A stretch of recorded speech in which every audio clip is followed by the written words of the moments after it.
Good morning guys, स्वागत है आप सभी का आपके अपने YouTube channel Saurabh sir mathematics में। यहाँ पर बात करने वाले हैं वीकली करंट अफेयर की, जो कि आपकी 23 जनवरी से लेकर 30 जनवरी 2023 तक के जो भी टॉप 10 क्वेश्चंस महत्वपूर्ण हैं आपके एग्जाम की दृष्टि से, उनको इसमें समाहित किया गया है। यदि आप railway, SSC, state, PAT, KVS और बैंक आदि एग्जाम्स की तैयारी करते हैं तो यह सेशन आपके लिए काफ़ी महत्वपूर्ण होने वाला है। और इस सेशन में जो भी 10 क्वेश्चंस लिए जाएंगे, उनसे रिलेटेड जो भी जानकारी होगी आप तक पहुंचाई जाएगी। तो सेशन को पूरा देखें, स्किप ना करें। बात करते हैं यहाँ पर क्वेश्चंस की। तो क्वेश्चन 10 इसमें लिए गए हैं और 10 में से पहला क्वेश्चन आपके सामने है। क्वेश्चन है, भारत के पहले स्वदेशी मोबाइल ऑपरेटिंग सिस्टम भार ओएस की सफल टेस्टिंग किस आईआईटी संस्थान में की गई? आपको ऑप्शंस दिए हैं। ऑप्शन ए है आईआईटी दिल्ली, ऑप्शन बी है आईआईटी मद्रास, ऑप्शन सी है आईआईटी मुंबई, ऑप्शन डी है आईआईटी वाराणसी। आप अपना आंसर कमेंट भी कर सकते हैं। तो दोस्तों, यहाँ पर जो भारत के पहले स्वदेशी मोबाइल ऑपरेटिंग सिस्टम भार ओएस की सफल टेस्टिंग किस आईआईटी संस्थान में की गई है, तो इसका जो राइट आंसर है दोस्तों, वह है आपका आईआईटी मद्रास। आईआईटी मद्रास में भारत के पहले स्वदेशी मोबाइल ऑपरेटिंग सिस्टम भार ओएस, इसका नाम भी आपको याद रखना है, भार ओएस की सफल टेस्टिंग आईआईटी मद्रास में की गई है। बात करते हैं यहाँ पर आगे कि आईआईटी मद्रास की इनक्यूबेटेड फर्म जेएएनडी के ऑपरेशंस ने भारत के पहले स्वदेशी मोबाइल ऑपरेटिंग सिस्टम भार ओएस का निर्माण किया है। इसकी टेस्टिंग केंद्रीय शिक्षा मंत्री धर्मेंद्र प्रधान और केंद्रीय संचार मंत्री अश्विनी वैष्णव ने संयुक्त रूप से स्वदेशी मोबाइल ऑपरेटिंग सिस्टम भार ओएस की टेस्टिंग की। इसे भारत के मोबाइल ऑपरेटिंग सिस्टम क्षेत्र में एक बड़ी उपलब्धि के रूप में देखा जा रहा है। भार ओएस ऑपरेटिंग सिस्टम भारत में 100 करोड़ स्मार्टफोन उपयोगकर्ताओं को लाभ पहुंचाएगा। इसका निर्माण भारत सरकार की वित्त पोषित परियोजना के तहत किया गया है। नेक्स्ट बात करते हैं अगले क्वेश्चन की। क्वेश्चन आपको दिया है, न्यूजीलैंड के 41वें प्रधानमंत्री के रूप में किसने शपथ ली है?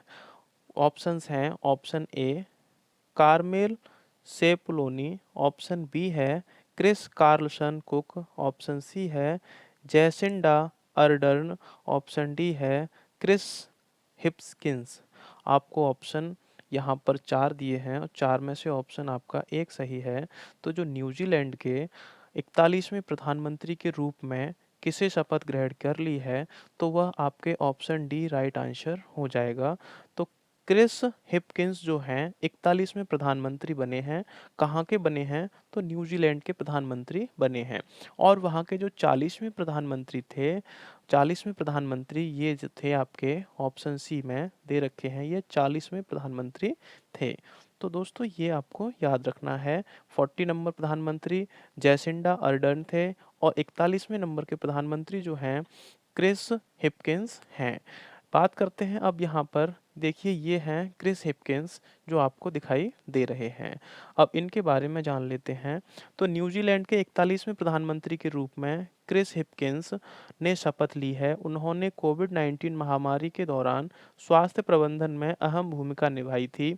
हाल ही में न्यूजीलैंड की पीएम जैसिंडा अर्डर्न ने अपने इस्तीफे की घोषणा की थी, जिसके बाद से नए पीएम की तलाश जारी थी। कार्मेल सेपुलोनी ने उप प्रधानमंत्री के रूप में शपथ ली है और क्रिस हिपकिंस पहली बार वर्ष 2008 में रेमुताका के सांसद बने थे। तो जो थे क्रिस हिपकिंस, वह रेमुताका के सांसद बने थे 2008 में और उन्होंने कोविड-19 महामारी के दौरान स्वास्थ्य प्रबंधन में अहम भूमिका निभाई थी। और साथ ही आपको बता दिया जाए कि उप प्रधानमंत्री के रूप में किसने शपथ ली है, तो कार्मेल सेपुलोनी ने ली है। इनसे पहले कौन था पीएम? तो जैसिंडा अर्डर्न थी। नेक्स्ट बात करते हैं अगले क्वेश्चन की। क्वेश्चन आता है, इस वर्ष राष्ट्रीय मतदाता दिवस का थीम क्या है? तो जो आपका राष्ट्रीय मतदाता दिवस मनाया गया है, उसकी थीम क्या है? ऑप्शंस हैं, go and vote for democracy, option B दे रखा है nothing like voting, I vote for sure. Option C है every vote matter go for it. Option D है I vote for nation. Right answer यहाँ पर आपका कौन सा ऑप्शन है आप खुद ही लगा सकते हैं। तो इसका जो करेक्ट आंसर है कि इस वर्ष राष्ट्रीय मतदाता दिवस की थीम क्या है, तो इसका जो राइट आंसर है nothing like voting I vote for sure. Option B एकदम से आपका राइट आंसर है। और यह आप देख लेते हैं इसके बारे में जो फैक्ट है आपके। तो यहाँ पर दोस्तों भारत में प्रतिवर्ष 25 जनवरी को नेशनल वोटर्स डे मनाया जाता है। कौन से दिन? 25 जनवरी को। और भारत निर्वाचन आयोग 25 जनवरी 2023 को 13वें राष्ट्रीय मतदाता दिवस का आयोजन कर चुका है। इसके तहत नई दिल्ली में एक राष्ट्रीय समारोह का आयोजन किया गया है। इस कार्यक्रम में राष्ट्रपति श्रीमती द्रौपदी मुर्मू मुख्य अतिथि के रूप में शामिल हुई थीं। वर्ष 2023 के राष्ट्रीय मतदाता दिवस के आयोजन का theme nothing life voting I vote for sure. Nothing like voting I vote for sure, ये आपको याद रखना है क्योंकि यही आपका पूछा जाता है ज़्यादातर कि nothing like voting I vote for sure है। राष्ट्रीय मतदाता दिवस को मनाए जाने की शुरुआत 2011 में हुई थी। नेक्स्ट बात करते हैं अगले क्वेश्चन की। क्वेश्चन आता है अगला, हाल ही में लॉन्च हुई भारत की पहली इंट्रानेजल कोविड-19 वैक्सीन का नाम क्या है? ऑप्शन ए है इनकोवैक, ऑप्शन बी है कोवैक्सीन, ऑप्शन सी है हैनवैक, ऑप्शन डी है कॉमवैक 5। राइट आंसर आपको पता है तो आप कमेंट कर सकते हैं। जो कि हाल ही में लॉन्च हुई भारत की पहली इंट्रानेजल कोविड-19 वैक्सीन का नाम है। तो दोस्तों इसका जो करेक्ट आंसर है इनकोवैक है। क्या है? इनकोवैक। ऑप्शन ए आपका राइट आंसर हो जाएगा। बात करते हैं इसके बारे में। तो केंद्रीय स्वास्थ्य मंत्री मनसुख मांडविया और विज्ञान और प्रौद्योगिकी मंत्री जितेंद्र सिंह ने भारत की पहली नेजल कोविड-19 वैक्सीन इनकोवैक इनकोवैक को लॉन्च किया है। यह देश की पहली नेजल कोविड-19 वैक्सीन है। इसका निर्माण भारत बायोटेक ने किया है और इस नोजल कोवैक्सीन की कीमत प्राइवेट हॉस्पिटल में 800 रुपये प्लस टैक्स, जबकि केंद्र व राज्य सरकारों के लिए इसकी कीमत 325 रुपये रखी गई है। यह कोविड-19 के लिए दुनिया का पहला इंट्रानोजल वैक्सीन है जिसको 2 प्राइमरी डोज के रूप साथ अनुमोदन प्राप्त हुआ है। यह एक विषम बूस्टर खुराक नोजल वैक्सीन है। ये दोस्तों क्या क्या इसके बारे में फैक्ट आपको मिले एक बार फिर से देख लेते हैं। आपके जो केंद्रीय स्वास्थ्य मंत्री हैं मनसुख मांडविया हैं और विज्ञान और प्रौद्योगिकी मंत्री जो कौन हैं जितेंद्र सिंह हैं। और इसको कौन सी वैक्सीन है इनकोवैक जो वैक्सीन है उसको लॉन्च किया गया है। और दोस्तों इसकी जो किसने लॉन्च किया है, इसका निर्माण किसने किया है, तो भारत बायोटेक ने इसका निर्माण किया है। प्राइवेट हॉस्पिटल में भी अब यह लगाई जा सकती है। इसकी कीमत 800 रुपये प्लस टैक्स होगी और केंद्र सरकार और राज्य सरकारों के लिए यह 325 रुपये इसकी कीमत रखी गई है। यह दुनिया का पहला इंट्रानेजल वैक्सीन है, ये आपको याद रखना है। नेक्स्ट क्वेश्चन की बात करते हैं। यहाँ पर अगला क्वेश्चन आ चुका है, इसरो के आदित्य L1 प्रोजेक्ट के लिए visible emission line coronagraph payload का निर्माण किसने किया है? ऑप्शन ए है डीआरडीओ ने किया है, ऑप्शन बी है भाभा एटॉमिक रिसर्च सेंटर ने किया है, ऑप्शन सी है इंडियन इंस्टीट्यूट ऑफ एस्ट्रोफिजिक्स और ऑप्शन डी है आईआईटी मुंबई। राइट आंसर अगर आपको इसका पता है तो आप कमेंट कर सकते हैं इसका जो करेक्ट आंसर है। तो इसका जो राइट आंसर होगा कि इसरो के आदित्य L1 प्रोजेक्ट के लिए visible emission line coronagraph payload का निर्माण जो किया है वह दोस्तों इंडियन इंस्टीट्यूट ऑफ एस्ट्रोफिजिक्स ने किया है। ऑप्शन सी आपका राइट आंसर हो जाएगा। अब बात कर लेते हैं इसके बारे में जो फैक्ट है। इंस्टीट्यूट ऑफ एस्ट्रोफिजिक्स आईआईए ने इसरो को विजिबल एमिशन लाइन कोरोनाग्राफ सौंप दिया है? किसने सौंप दिया है? इंस्टीट्यूट ऑफ एस्ट्रोफिजिक्स ने। किसके लिए? तो ये आपको सौंपा है एमिशन लाइन कोरोनाग्राफ किसको सौंप दिया है? इसरो को सौंप दिया है।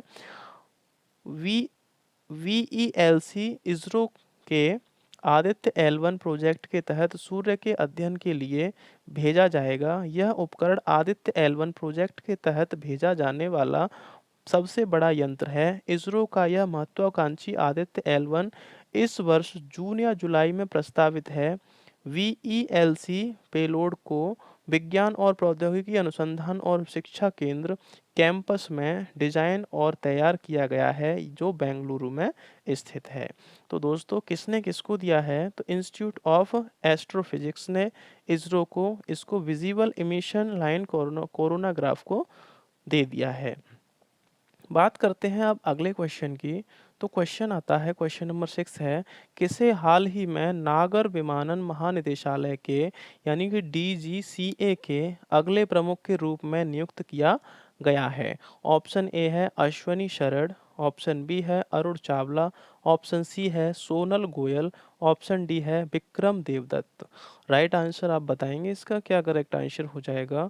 जो क्या किया है नागर विमानन महानिदेशालय के अगले प्रमुख के रूप में नियुक्त किया गया है? किसको नियुक्त किया गया है?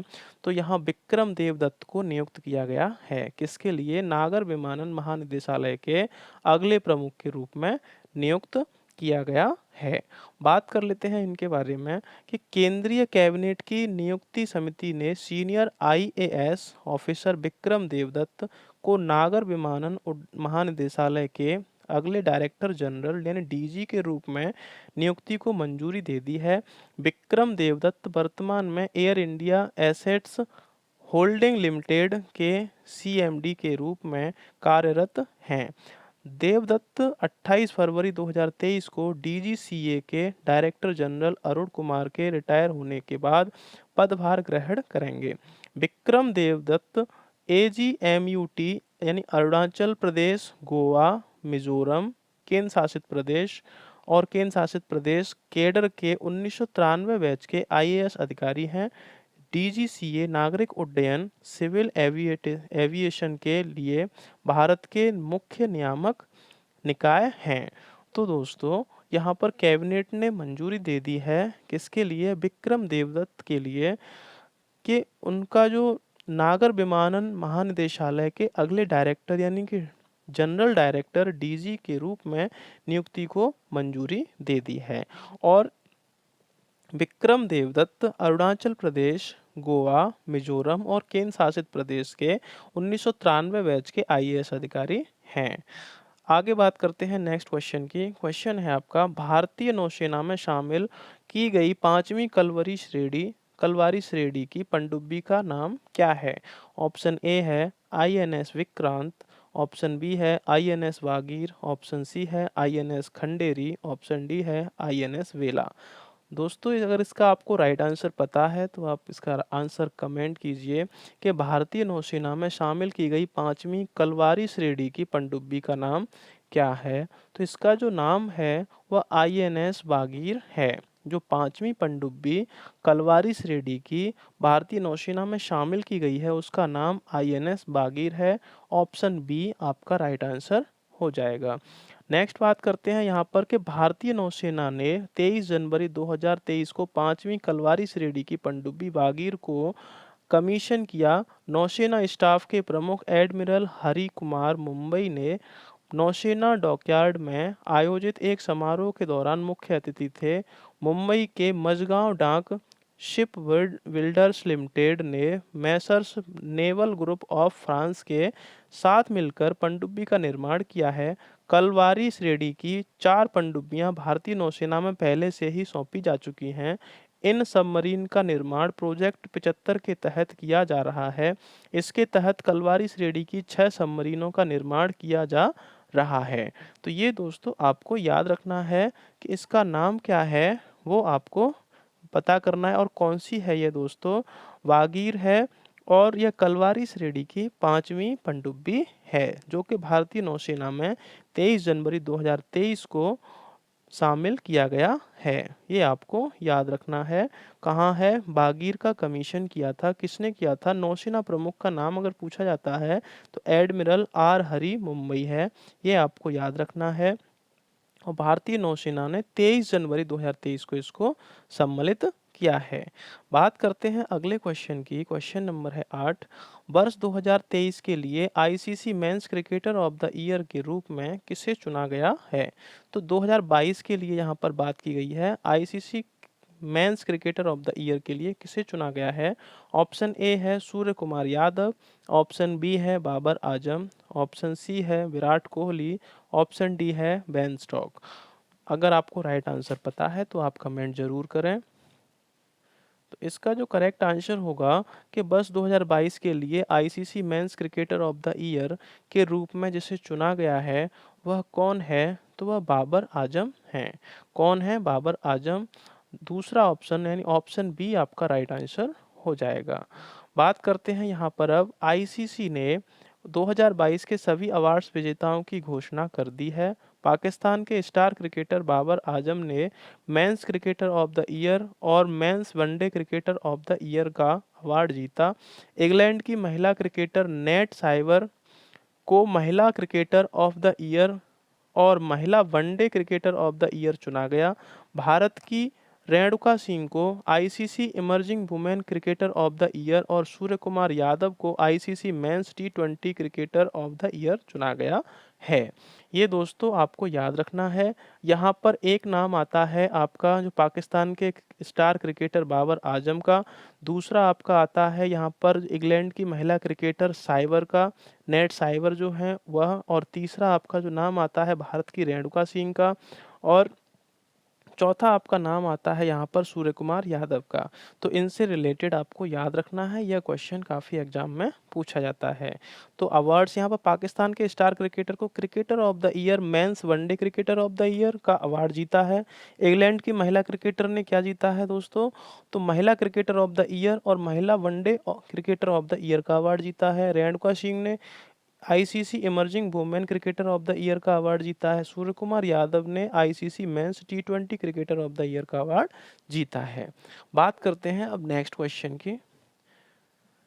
क्वेश्चन है यहाँ पर प्रसार भारती ने हाल ही में किस देश की राष्ट्रीय मीडिया प्राधिकरण के साथ एक समझौता ज्ञापन पर हस्ताक्षर किए हैं? ऑप्शन ए दे रखा है जापान, ऑप्शन बी है जर्मनी, ऑप्शन सी है मिस्र, ऑप्शन डी है इंग्लैंड। राइट आंसर आपको पता है तो आप जरूर कमेंट करें। जो कि प्रसार भारती ने हाल ही में जो देश है उसके की राष्ट्रीय मीडिया प्राधिकरण के साथ एक समझौता ज्ञापन पर हस्ताक्षर किया है। तो इसका जो करेक्ट आंसर है मिस्र के साथ। तो प्रसार भारती ने हाल ही में मिस्र देश की राष्ट्रीय मीडिया प्राधिकरण के साथ एक समझौता ज्ञापन पर हस्ताक्षर किया है। ऑप्शन सी आपका एकदम से राइट आंसर हो जाएगा। बात करते हैं अब यहाँ पर कि भारत मिस्र ने प्रसार भारती और मिस्र के राष्ट्रीय मीडिया प्राधिकरण के बीच सामग्री के आदान प्रदान की सुविधा के लिए समझौता ज्ञापन पर हस्ताक्षर किए हैं। नई दिल्ली में पीएम मोदी और मिस्र के राष्ट्रपति अब्देल फत्ताह अल सिसी की उपस्थिति में समझौता ज्ञापन पर का आदान प्रदान किया गया। यह एमओयू प्रसार भारती द्वारा डीडी इंडिया चैनल की पहुंच का विस्तार करेगा। इस प्रोग्राम की मदद से अर्थव्यवस्था, प्रौद्योगिकी, सामाजिक विकास और समृद्धि संस्कृति विरासत पर ध्यान केंद्रित करने वाले कार्यक्रमों को प्रदर्शित करेगा। तो आपको यहाँ दोस्तों एक चीज़ और याद रखनी है कि यहाँ पर जो बात की गई है किस किस के बीच वार्ता हुई थी, तो पीएम मोदी और मिस्र के राष्ट्रपति अब्देल फत्ताह अल सिसी के उपस्थिति में। तो जो मिस्र के राष्ट्रपति का भी अगर नाम पूछ लिया जाता है तो आपको यहाँ से बता देना है। और किस किस के बीच में यहाँ पर बात हुई है, तो प्रसार भारती और डीडी इंडिया चैनल की पहुंच का विस्तार करेगा और इस प्रोग्राम की मदद से अर्थव्यवस्था, प्रौद्योगिकी, सामाजिक विकास और समृद्धि सांस्कृतिक विरासत पर ध्यान केंद्रित करने वाले कार्यक्रमों को प्रदर्शित किया जाएगा। ये आपको याद रखना है। बात करते हैं नेक्स्ट क्वेश्चन की। हिंदुस्तान यूनिलीवर ने प्लास्टिक अपशिष्ट प्रबंधन पहल के लिए किसके साथ सहयोग किया है? ऑप्शन ए है यूनेस्को, ऑप्शन बी है डब्ल्यूएचओ, ऑप्शन सी है यूएनडीपी, ऑप्शन डी है नीति आयोग। राइट आंसर दोस्तों कमेंट कर देंगे यदि आपको पता है इसका करेक्ट आंसर तो इसका जो राइट आंसर है कि हिंदुस्तान यूनिलीवर ने प्लास्टिक अपशिष्ट प्रबंधन पहल के लिए यूएनडीपी के साथ सहयोग किया है। किसके साथ किया है? यूएनडीपी के साथ। यूएनडीपी यूएनडीपी के साथ क्या किया है दोस्तों? सहयोग किया है। ऑप्शन सी आपका राइट आंसर हो जाएगा। बात करते हैं अब यहाँ पर कि संयुक्त राष्ट्र विकास कार्यक्रम यानी यूएनडीपी और हिंदुस्तान यूनिलीवर एक समावेशी सर्कुलर इकोनॉमी प्रोजेक्ट शुरू करने की घोषणा की है। इसके तहत अपशिष्ट के पृथक्करण को बढ़ावा देकर प्लास्टिक अपशिष्ट के एंड टू एंड प्रबंधन पर ध्यान केंद्रित करना है। साथ ही इसके लिए सामग्री पुनर्प्राप्ति सुविधाएं, मटेरियल रिकवरी फैसिलिटीज भी शुरू करना है। भारत में इस पैमाने पर सफाई साथियों के सामाजिक समावेश को बढ़ावा देने के लिए यह साझेदारी अपनी तरह का पहला प्रयास है। यूएनडीपी एक यूएन एजेंसी है। इसकी स्थापना 2 नवंबर 1965 को की गई थी। ये दोस्तों आपको याद रखना है। कब की गई थी इसकी स्थापना? तो 2 नवंबर 1965 को की गई थी। किसकी? यूएनडीपी की। और यूएनडीपी की फुल फॉर्म पूछता है तो संयुक्त राष्ट्र विकास कार्यक्रम इसका है। और किसके साथ में समझौता हुआ है, सहयोग है? तो हिंदुस्तान यूनिलीवर एक समावेशी सर्कुलर इकोनॉमी प्रोजेक्ट शुरू करने की घोषणा की है। तो ये आपको याद रखना है। साथ ही दोस्तों आपको बता दिया जाए कि इस सेशन के साथ साथ हमारा एक सेशन और चलता है और वह सेशन आपका शाम को 7 बजे से स्टार्ट होता है, जिसमें कि टॉप 10 क्वेश्चंस को समाहित किया जाता है। टॉप 10 या टॉप 20 क्वेश्चंस को लिया जाता है और उसका समय शाम को 7 बजे से है, तो देखना ना भूलें। यदि सेशन ये भी आपको अच्छा लगा है तो लाइक करें। यदि आप डेली करंट अफेयर पाना चाहते हैं तो आप हमें कमेंट करें। आपको डेली करंट अफेयर के क्वेश्चंस को लाया जाएगा आपके लिए। तो दोस्तों फिलहाल के लिए सेशन में इतना ही। बाकी अगर सेशन अच्छा लगा है तो चैनल को सब्सक्राइब कर लें और पास में आए बेल आइकन को ज़रूर दबा लें, इससे कि आपको आने वाले सेशंस का नोटिफिकेशन मिल सके और आप अपनी तैयारी को बेहतर कर सकें। तो मिलते हैं नेक्स्ट सेशन में शाम को 7 बजे। तब तक के लिए नमस्कार, शुभ दिन।